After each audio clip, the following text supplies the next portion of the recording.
AVweb flew over the North Pole last week to attend the Chinese International General Aviation Convention in Xi'an, central China. Our 13-hour flight aboard a highly professional Air China Boeing 777 compressed time and space in more ways than one. We were transported back through the centuries when we trekked the Great Wall and visited the palaces of the Ming Dynasty. And we were thrust forward to envision a time not far off when small airplanes will connect China's businesses, cities, and people, when using airplanes will be a way of life, just as it is for those of us lucky enough to fly in the United States. We're closing out our visit to Xi'an with the accompanying video blog. Reporting for AVweb from Central China, I'm Tim Cole. Thanks for watching. The view from Xi'an.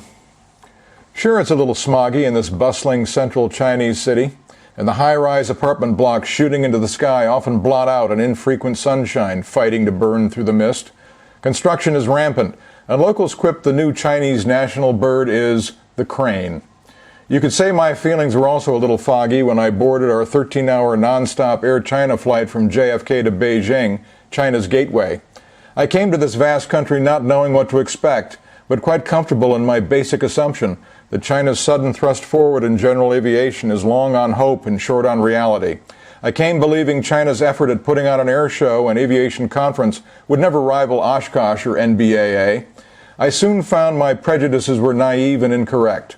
The energy at the third annual Chinese International General Aviation Convention was palpable, and I came away believing that China has all the essentials to build and fly world-class airplanes, to train pilots for its business, commercial, and even civilian sectors, and to create from scratch an entire industry to support its aeronautical ambitions. They quite actively discuss a Chinese moonshot, certainly within the Chinese space program's reach, and building an aviation infrastructure will be just as challenging, but just as doable. Still, the things we take for granted in the States don't exist here, or in unlimited supply. City convenient airports, fuel tankering and delivery, air route structures and nav aids, most importantly, a free and unfettered air traffic control system. Our ability to decide on any given morning to file a flight plan, enter IMC and fly in congested airspace, receive vectors and radar advisories, then safely let down precisely on an ILS, are things that don't happen routinely in this country. But success is often written in identifying the unmet need. So American aviation leaders take note.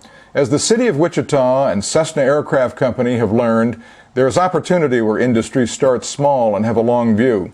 Plus, the Chinese have a driving national will, hordes of yuan to invest, and smart leadership. China's acquisition of leading brands and technologies like Cirrus, Mooney, and Continental Motors attest to a knack for buying well those things they can't make. There is substantial industry-government cooperation in the development of Chinese aviation, largely because in many instances the industry is the government. But that's not enough.